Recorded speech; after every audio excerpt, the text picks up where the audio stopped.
সম্প্রতি পার্বত্য রাঙ্গামাটি জেলার বরকল উপজেলার হাতিয়ারছড়া গ্রামের রুবেল চাকমা নামের এক ব্যক্তি সামাজিক যোগাযোগ মাধ্যমে প্রতারণার উদ্দেশ্যে জিতেন চাকমা নামে ভুয়া ফেসবুক আইডি খুলে বিভিন্ন ধরনের মিথ্যা পরিচয় প্রদান করে প্রতারণামূলক কর্মকাণ্ড চালিয়ে যাচ্ছে। রুবেল চাকমা নিজেকে কখনো বাংলাদেশ আনসার ও গ্রাম প্রতিরক্ষা বাহিনীর আনসার ব্যাটালিয়নের সিপাহী, কখনো ল্যান্স নায়েক, আবার কখনো সদ্য পদোন্নতি প্রাপ্ত হাবিলদার কিংবা বাহিনীর উপপরিচালক পরিচয়ের মাধ্যমে তার প্রতিবেশী এক চাকমা তরুণীর সঙ্গে বিয়ের প্রলোভন দেখিয়ে প্রেমের সম্পর্ক গড়ে তোলেন।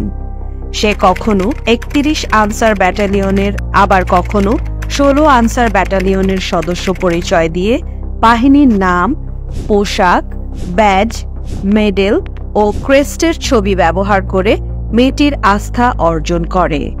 তবে প্রকৃতপক্ষে রুবেল চাকমার বাংলাদেশ আনসার ও গ্রাম প্রতিরক্ষা বাহিনীর সাথে কোনো প্রকার সংশ্লিষ্টতা নেই। সে একজন প্রতারক, যার কর্মকাণ্ড সম্পূর্ণ ব্যক্তিগত এবং আইন বিরোধী।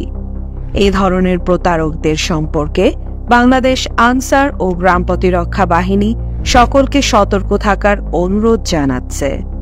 বাহিনীর নাম, ইউনিফর্ম, পদবি বা কর্মকর্তার পরিচয় ব্যবহার করে কেউ আর্থিক লেনদেন, সম্পর্ক গড়ে তোলার প্রস্তাব কিংবা কোনো রকম প্রলোভন দেখালে সেক্ষেত্রে তথ্য যাচাই করুন এবং প্রয়োজনে স্থানীয় প্রশাসন বা আইন শৃঙ্খলা বাহিনীর সহায়তা নিন।